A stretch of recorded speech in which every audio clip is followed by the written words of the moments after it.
And setting up this transcript. Okay, so this webinar is Digital Front Door, making your library website welcoming to all. And I'm Devin Waugh, the instruction librarian for NC Live, and I have a fantastic co-host with me today. So Andrea Wood is our field experience student that's been working with me this semester on creating some accessibility short crash course training videos and developing this webinar as well as the webinar on accessible document design next week. So I'll have Andrea introduce herself. Hi, everyone. I'm a grad student at UNC Greensboro, and I have worked at UNC Chapel Hill Libraries as well. And I'm happy to assist today and excited to answer any questions that you might have. All right, and just an overview of the outcomes for today. So by the end of the session, we really want you to walk away with three key takeaways. First, just kind of being able to know and spot some of these common accessibility barriers. And then we want to show kind of a little bit of hands-on demonstration of using two different free accessibility evaluation checkers, the Wave tool, which is a Google Chrome extension, and Google Lighthouse, to just show how to do a basic accessibility audit of a library website.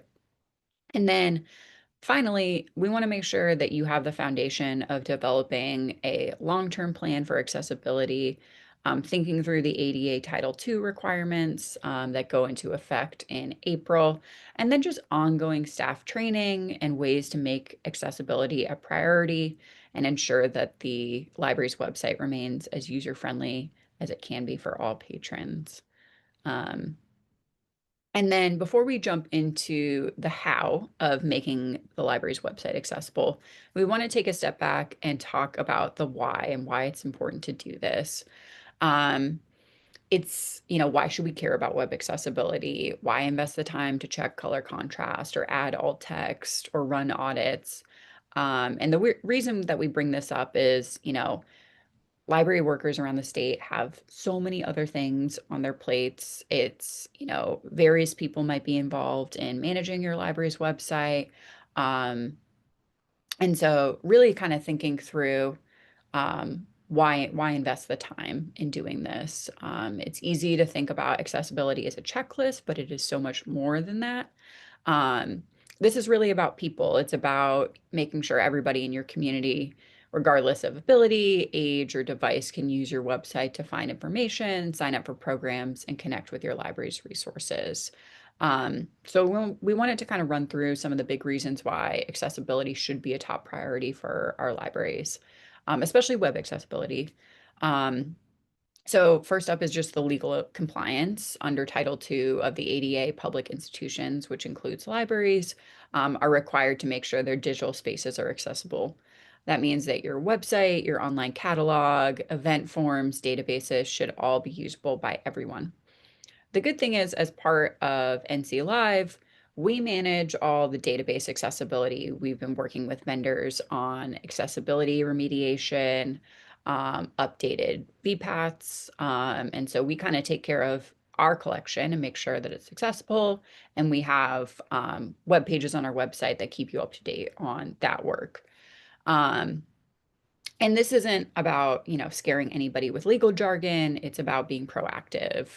When you design accessibly from the start, you're not just following the law, you're making sure your digital front door is open to all your patrons. If you want to get into the nitty-gritty of Title II, we have included some webinar recordings on a LibGuide for accessibility that we prepared that we'll share at the end of this session. But we didn't want to get too into the legal landscape for this. Um, the other thing is just a better user experience. Accessibility makes your website better for everyone. Clear navigation helps users with screen readers, but it also helps busy parents on their phones. Good color contrast helps people with low vision, but it also helps people reading outside on a sunny day. Um, so accessibility and usability really go hand in hand. And when you design for inclusion, you create a smoother, more enjoyable experience for every user. And then it's really important in terms of community trust. So, libraries being the heart of your community, when you prioritize this, you're sending a clear message that everyone's welcome, not just in our buildings, but in our online spaces too. It really builds goodwill and reinforces the idea that the library is a space for connection, learning, and belonging for every single person that you serve. And then there's the risk reduction of um, just making sure to follow these things for compliance. It goes hand in hand with the legal argument. And it's just important to kind of prioritize, um, making decisions that, avoid any sort of challenge that might come up and really make the library website a smooth experience for everybody. Um, So, Title II guidelines cover almost everything we do digitally, from our web pages and digital catalogs to online forms, mobile apps, PDFs, ebooks, and account management systems. If the library offers it, it needs to be accessible. The task is large, so we need to prioritize the remediation of our most used resources first, ensuring the biggest impact for our patrons right away.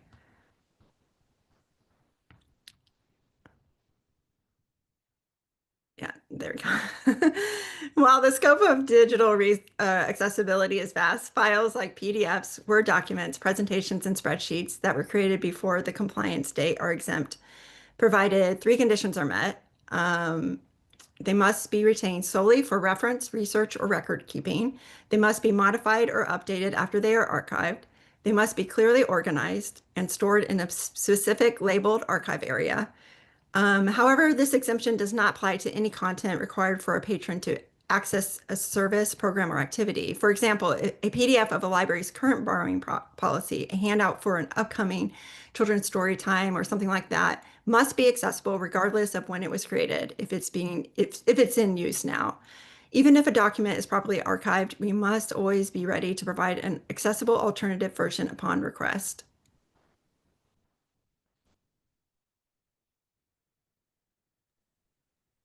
all right. And so we've taken a look and covered the why. So now we're going to kind of roll up our sleeves and look at the what.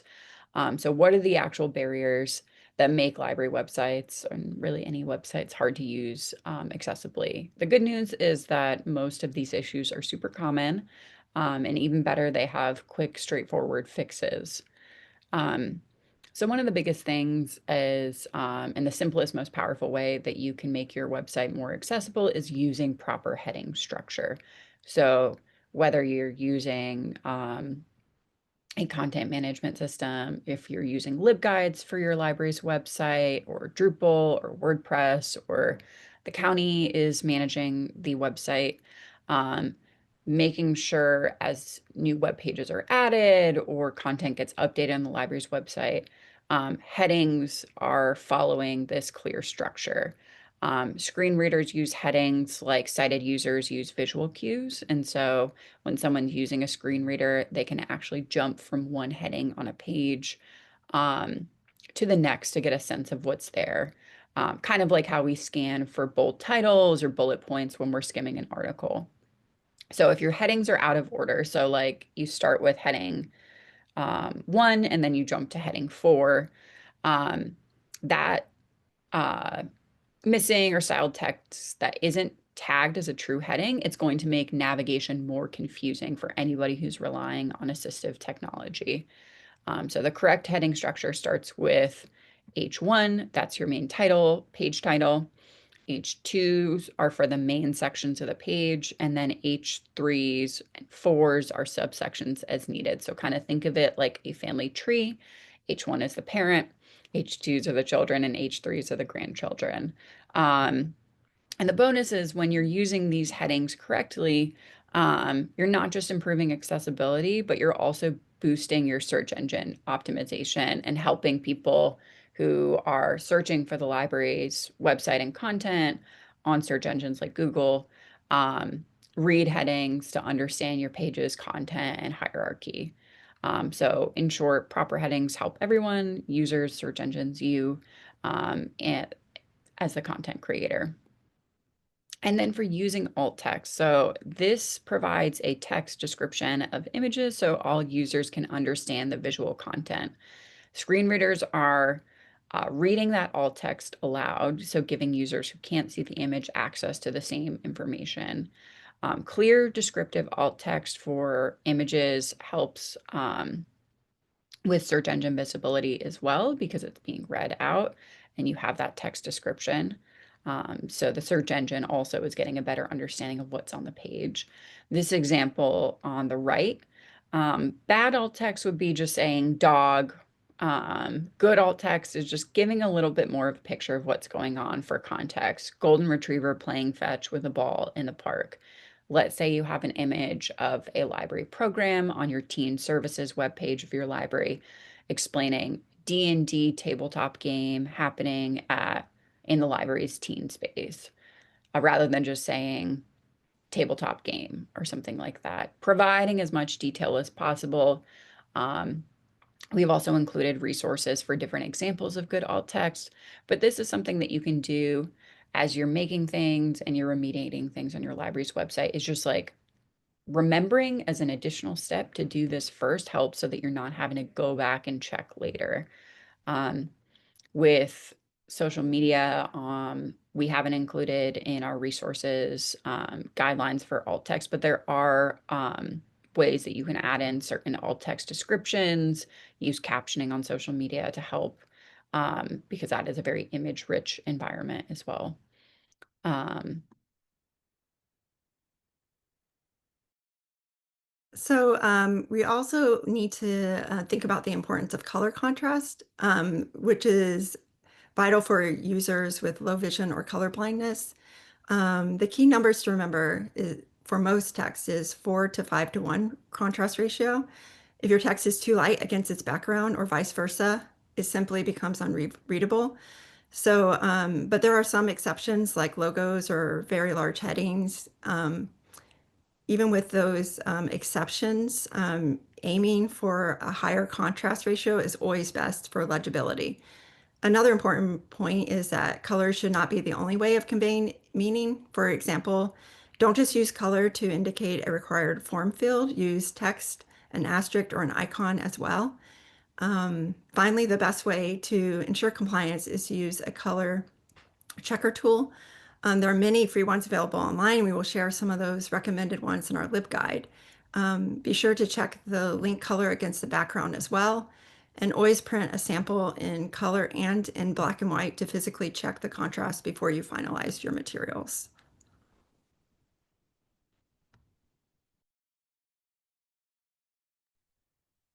All right.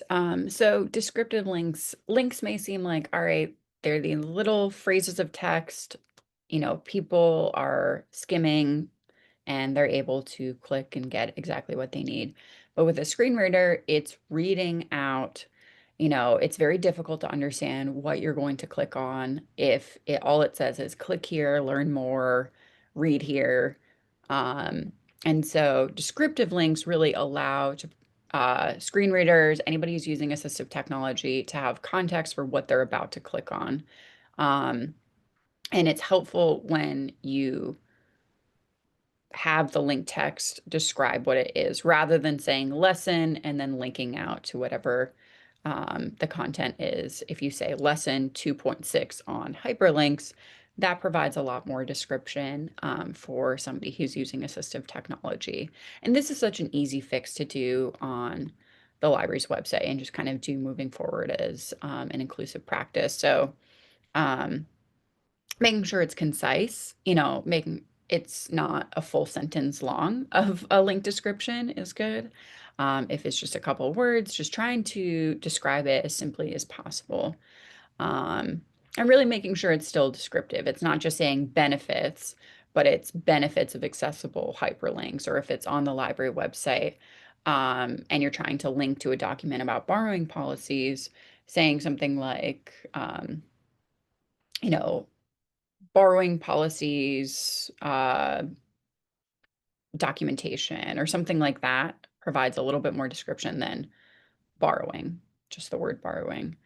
Um, and then if it opens in a new window or tab, make sure to mention that functionality. So, if that link clicks and opens up a PDF to download, be sure to mention that. If you can add in the file size, that's good.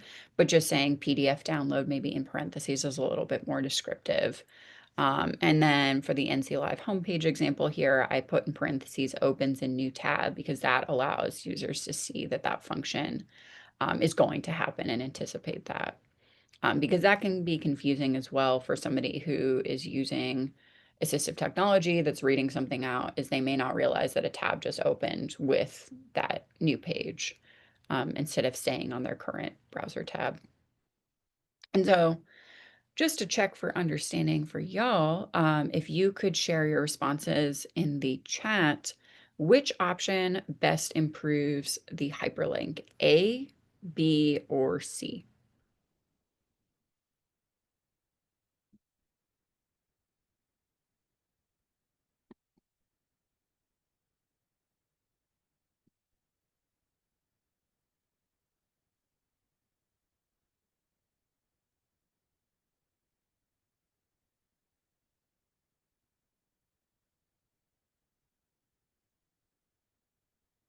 Yeah, so we have folks sharing C, B. Yeah, B is also a good option.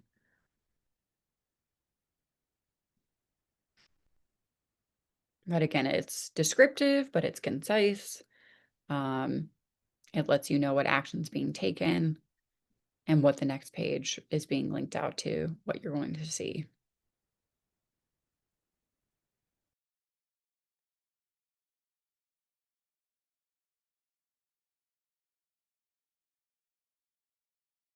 Camel Case is another thing that can really make a huge difference for accessibility. For sighted users, the capitalized letters or humps act as a natural visual word separator, greatly improving readability. But the biggest impact is for those using screen readers. When a screen reader encounters a long string of lowercase letters, it reads it as a single garbled, confusing word. But when you use the camel case, the screen reader is cued by the capital letters to pause slightly and read the string as distinct correct words. This small change dramatically enhances the listening experience and makes the content usable. This technique applies to more than just hashtags. You can use it for URLs, CSS, IDs, and JavaScript variable names to ensure clarity across all your digital work. And then I have this nice little like tag here, capitalized for clarity, to help you guys remember that if you want to use it. Another thing, our goal with video is to ensure accurate, complete, and synchronized captions, ideally using closed captions so users have control turning the captions on and off. Accuracy is key to get the best results with precise timing and control. Always try to upload a correctly formatted SRT file rather than relying slowly on automated systems. Tools like Zoom or meeting software generate transcripts, but they're often really messy. They can serve as a great starting point, though, but not a final product. It's important to proofread, edit, and correct these transcripts for accuracy, speaker identification, and punctuation before final use. When using YouTube's captioning feature, learn how to utilize their tools to either upload that polished SRT file or at minimum go in and thoroughly edit their auto-generated text. Making this simple effort vastly improves accessibility for your community. And here you can see how you can do that. When you click on the video, you can go to subtitles and then add over here. And then down here, it shows how it comes up with upload file, auto sync, or type manually. So you can upload your SRT file here into the studio, YouTube Studio. Yeah, and just to add to that,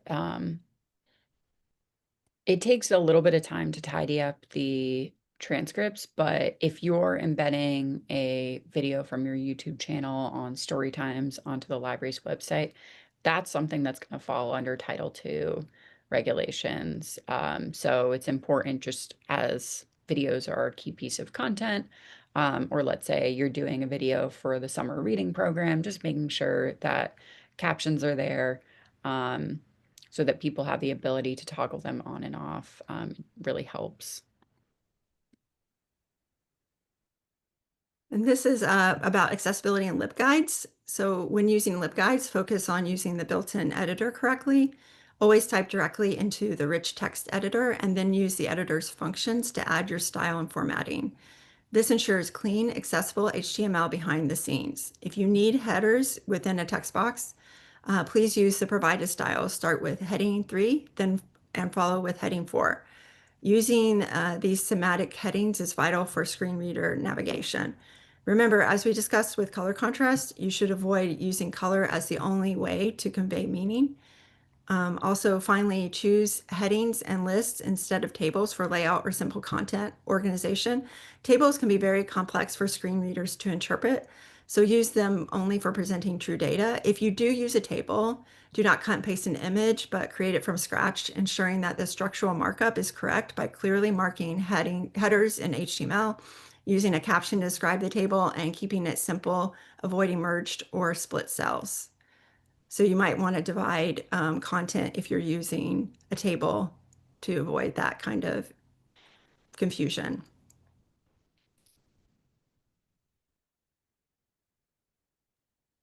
All right, so we're getting into just pointing out key parts of the library website. Um, what's nice is, as Andrea mentioned, with the ADA Title II regulations is, the documents that are on the library's website, the content, the videos, um, the priority there is what is in active use. If it's a good opportunity to kind of do some spring cleaning, declutter, what are some outdated documents that are linked on the library's website? What are some things that are important to include, like a library card sign up form or things like that? And really just figure out what are those key points of the library's website where a patron might experience an accessibility barrier, and then plan for some fixes in the coming months. So, starting with the library catalog, um, the search function. So, can patrons using screen readers navigate and perform searches? There are free screen readers available for download. It's very difficult on Zoom to kind of use a screen reader and demonstrate because of just the sound that's being used and all that. But you can download an NVDA screen reader and test this out. So, looking at our search buttons and filters labeled clearly for assistive technology. And if you have, a vendor for your library's catalog, reaching out to them and making sure that they have a plan for accommodating Title II regulations. Looking at the navigation and structure of the catalog. So, do menus, breadcrumbs, any sort of links have descriptive text? Is the catalog keyboard navigable without a mouse? So, checking tab navigation, which we will demonstrate, is important because tab navigation, when somebody is using that instead of a trackpad, or they're using it for assistive technology purposes, that tab navigation is going to go to all the interactive elements on the page. So making sure, is the catalog navigable by tab navigation, can be really key. In terms of item records, are title, author, availability, and location information announced correctly by screen readers? Is the contrast sufficient for text, icons, and status indicators like available or checked out? Or is the contrast very difficult to read? Um, Request and account features. So our placehold, renew, and login buttons accessible and easy to read and use. And then any forms. So for logging in or updating contact info, do they have clear labels and error messages? And then really making sure with the library's website that it is well designed for mobile, because there are a lot of folks who their assistive technology is using voiceover on their phones. So designing first for mobile use and responsiveness is really important. With images, with the catalog, just making sure there's alt text for book covers, and then there's a lot, like if it's a decorative image, like the library's logo, in multiple places, like that's not something that necessarily needs alt text. Um, but if it's something that helps provide meaning for what is on the page, then it's good to make sure that there is alt text for that image. And then the library card sign up form.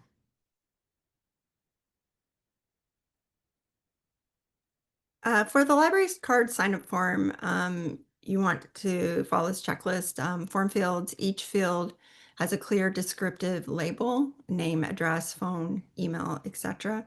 Placeholder text is not the only indicator of required information. For required fields and instructions, required fields are marked in multiple ways, not color alone. Instructions are concise and read correctly by screen readers. Um, so you want that to be all clear for a screen reader. So you might want to check with a screen reader tool or just make sure that it's clear. And then for error messages, errors are described in plain language. Please enter a valid email address, for example, and programmatically linked to the text. Users are guided on how to fix the error as well. For buttons and controls, submit and apply buttons that are labeled clearly for assistive technology. Navigate through the form, if possible, entirely with the keyboard. So make sure that that navigation is possible. Um, and then visual design, same as make sure color contrast and everything is visually there and appropriate. And then, confirmation and follow-up and mobile accessibility. Just make sure having all of those things accessible for your users. And I will add as a disclaimer, this is the proxy login page for a library. I didn't include an example here of, I know some of our member libraries have online library card sign-up forms. If your library doesn't have one and just links maybe to a document, a PDF of the library card sign-up form that users can print out and bring to the library instead, then it's just important to have descriptive link text, and make sure whatever the document is that's being linked, whether it's a Word doc or it's a PDF, is accessible as well.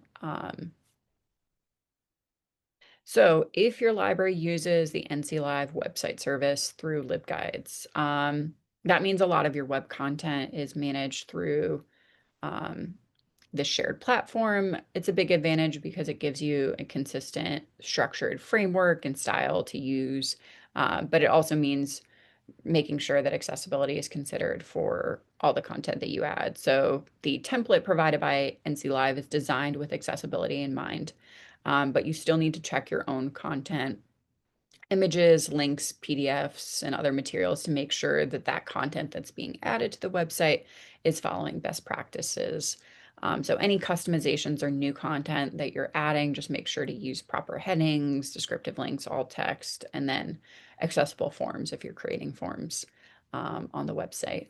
If you run into any accessibility questions with the website service or challenges with using LibGuides, uh, our NC Live Help Desk provides guidance and support, so you're not on your own. And you can coordinate with us to make sure if there are any updates that you're wondering and want to make. If you have questions about meeting accessibility standards, make sure that you reach out to us. Um, and the main takeaway here is just like, even when you're using a shared LibGuides template, your library is still responsible for making that content accessible that you add to it. So think of it kind of as a partnership where we provide the structure and then you ensure your unique content is fully accessible for patrons. Um, all right, so now that we've covered why accessibility matters and kind of what to look for on your library's website, it's time to get hands-on. So in this section, we're going to look at practical tools you can use to evaluate your website yourself. These tools are free, easy to use, and they'll give you instant feedback on common accessibility issues. The thing with them is um, they're not a substitute for manual checks. They cover a lot of errors, but it's also good to make sure that you're checking things and kind of going through that checklist that we provided as well. Um, and so I am going to share a new tab here. Let's see. All right. So now we are on the NC Live homepage. And one thing to check for is tab navigation. So if you can see, it's when I click tab, It's showing the NC Live header logo on the top left corner, and then it's going to go through the icon for select your library. I'm logged in right now as NC State.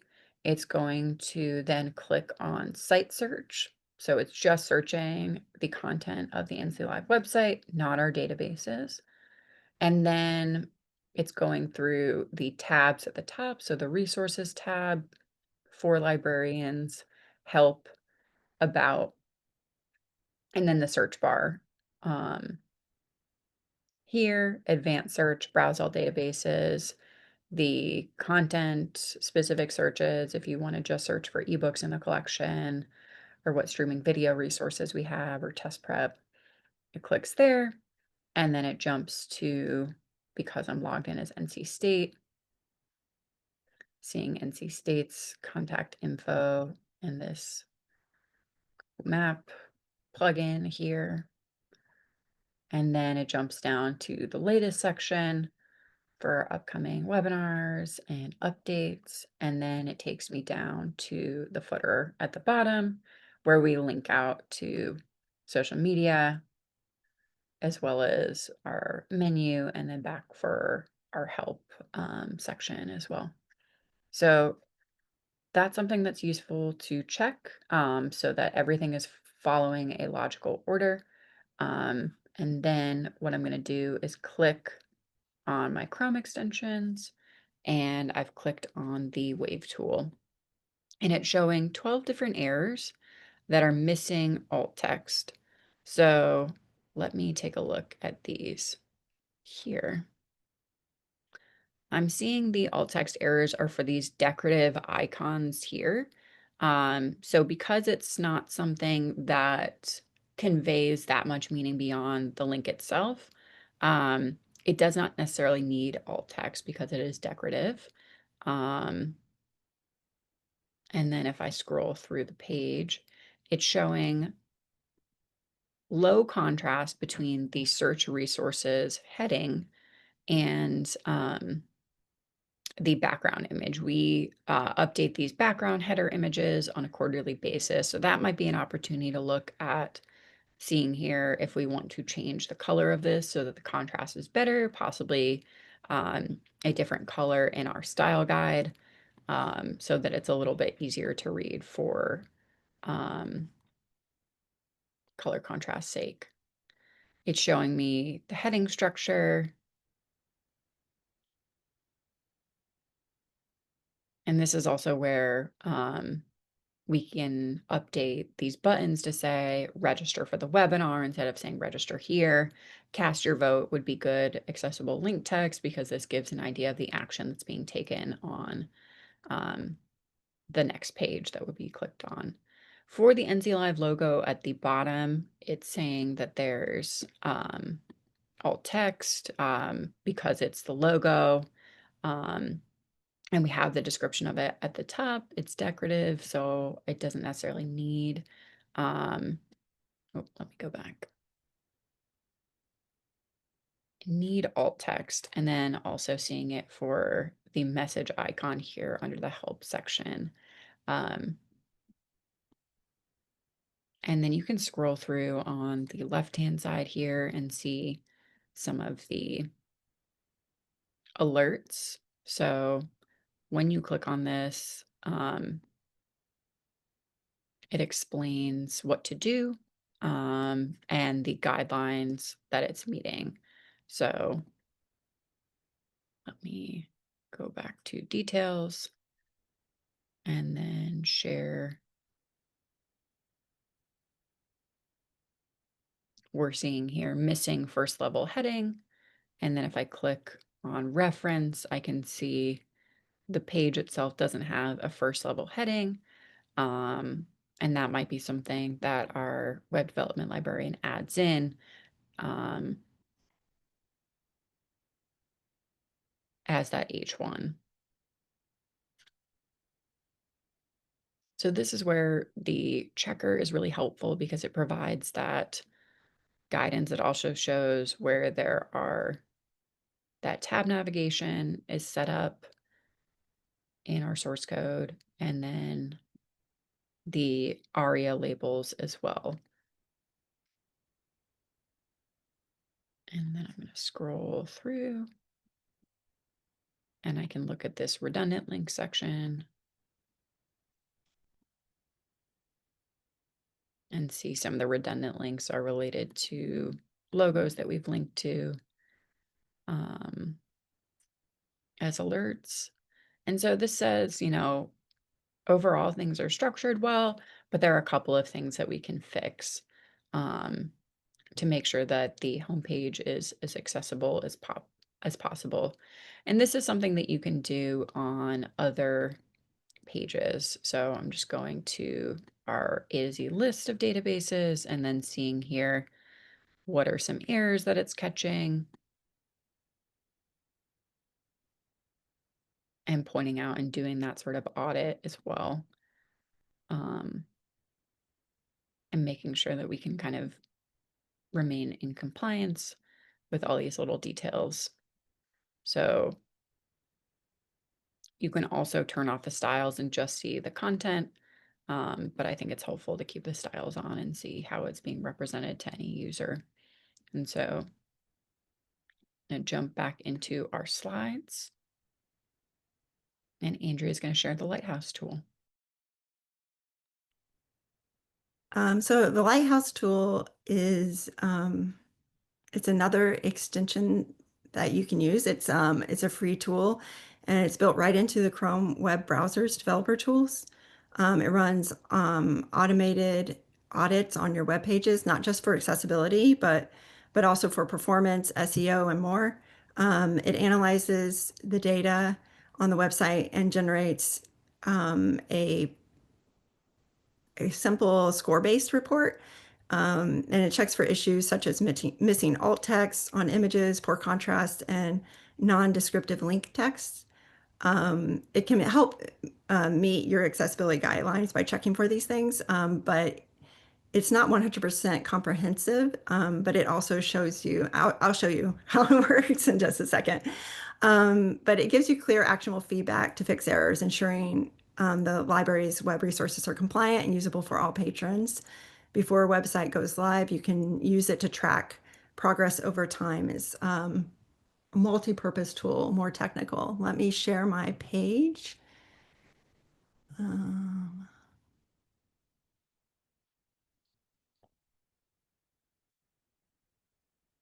Nope, that's not the one I wanted to share. Sorry about that. I clicked on the other thing and it.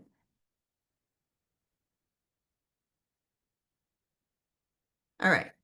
So on this screen, you can see this is the NC Live homepage again. I can either right click or I can, if you're on a Mac, control click. And then let me do it higher so you can see it. You can go down to inspect. And then over here to Lighthouse. And then you can analyze the page load here. A quicker way to do it is to go here to the three dots. And then there's, well, it's maybe not a quicker way. It's another way, more tools. And then you can go to developer tools. And then you can see, you can generate a Lighthouse report there as well. Okay, so I'm going to analyze the page load here.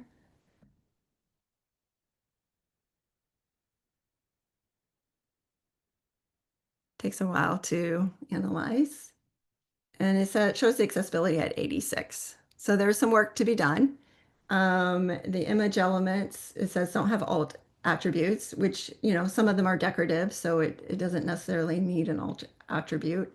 And it's actually better for screen readers skip over decorative images unless they have a real importance, because it just creates way more clutter than is necessary for users of screen readers. And then it has this iframe, do not have a title. Links do not have a discernible name. And then it has additional items to manually check that you can use to help you check those items as well. It's not as visual as the Wave tool, but you can use it to track over time, and it's another tool in your toolbox. And because you can use it not only for accessibility, it might be more useful for some people.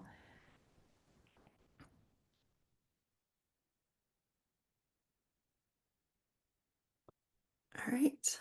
All right, I'm going to head back into sharing my screen. So we've showed you two different free tools. And if you could share in the chat, which of these tools could you see yourself using? Do you anticipate using Wave or Lighthouse or both? And if you've already used these tools, feel free to share in the chat.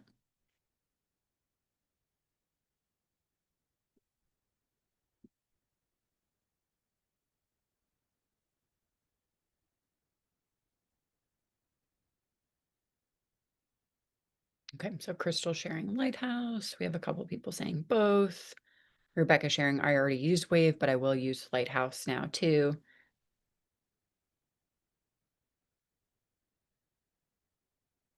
Joanna sharing both. I've used Wave, but want to use Lighthouse as well. Nice.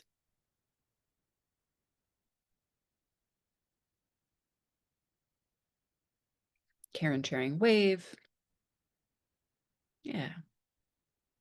And these are just two options in the LibGuide that we've put together. Um, there are others that you can use, but these are just good as a starter. So creating a culture of accessibility.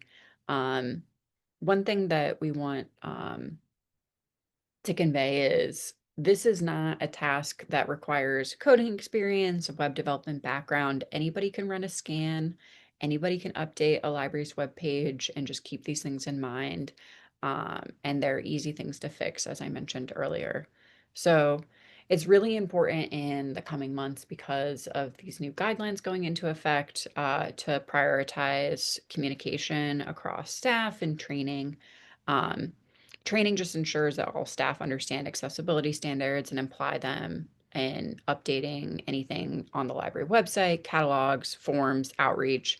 Um, and we have these short accessibility training videos that we'll post on our YouTube channel before the end of this month. So those are great for sharing with staff as part of um, maybe a staff meeting or a staff development day, just kind of introducing folks to these concepts and how they affect, designing a flyer for a program or updating the library's borrowing policy on the website. Um, and really, this allows for staff to feel empowered.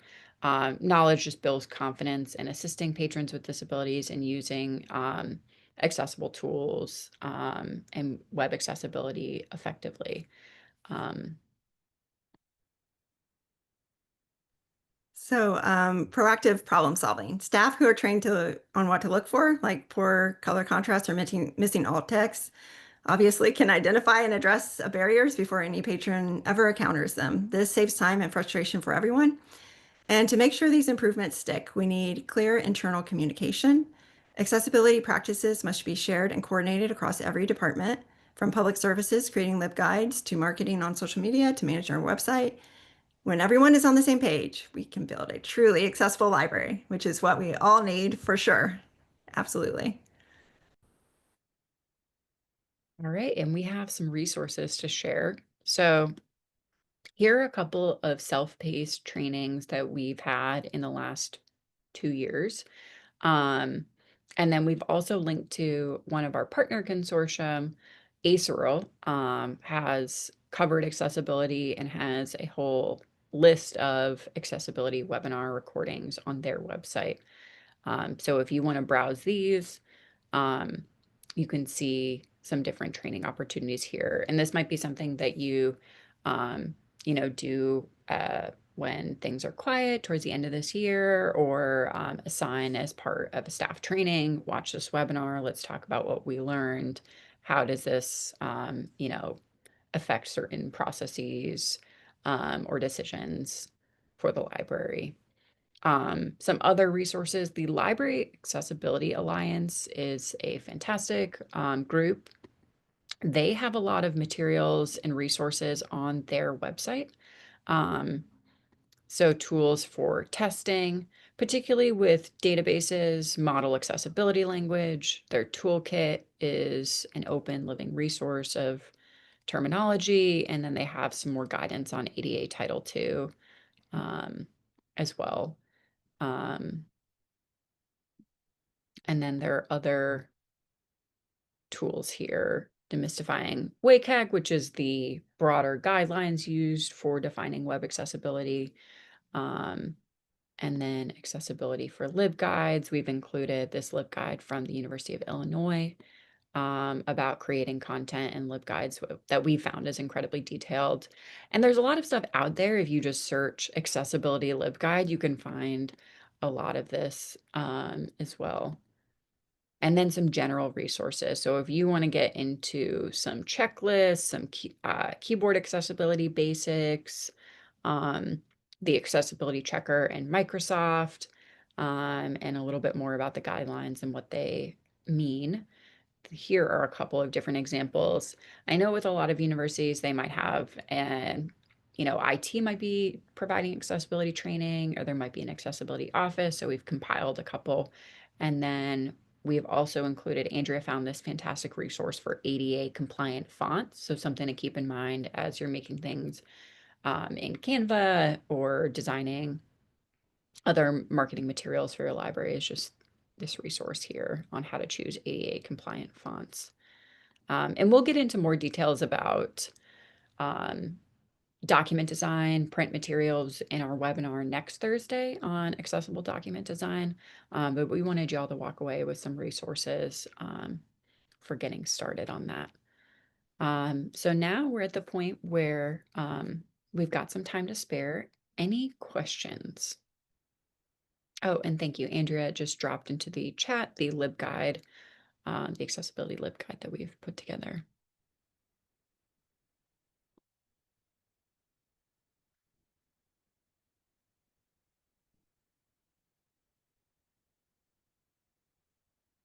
Awesome. Thanks, Lydia and Karen.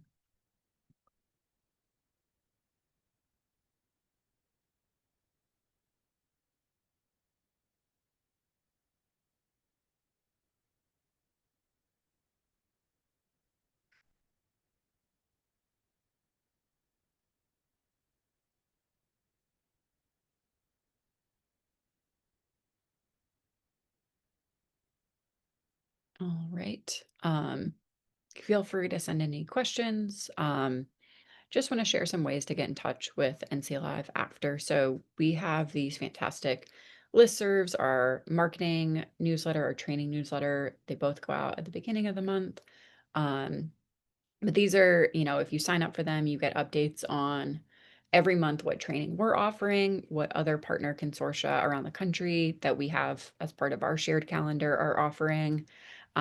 If you have any questions about um, certain things on the NC Live website, you're noticing something might not be accessible, or you have a question about a database, or you're seeing an error message, always know that you can email help@nclive.org. We staff our help desk and run it Monday through Friday. You can call us as well, and those voicemails get routed to all NC Live staff, so we're able to respond to your calls as they come up. Oh, thank you, Crystal. I'm glad this was useful. And then we do have the accessibility in terms of use page on our website where it shares the compliance statements, the audits that we do on databases, and the status of those audits. So when vendors make changes, when issues are resolved. So just keeping you in the know about any accessibility updates that are made. We want to make sure that our libraries are not doing this effort in isolation, and we can do this on behalf of our membership to make sure that vendors make the updates needed on their end. We've also included the Wave and Chrome Lighthouse tools at the bottom as well. And then with the LibGuide, couple of different sections here. So we've started out with some guides, checklists, and fact sheets, additional resources. Um, ALA has an accessibility resources page that they have developed, and then some checkers and evaluation tools, and then recordings, which we will add to as well.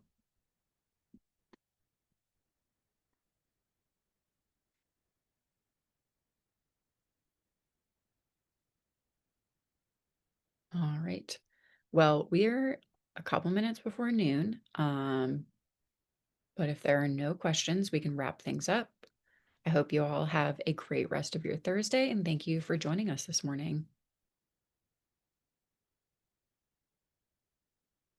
And thank you to my fantastic co-host, Andrea, for doing this with me.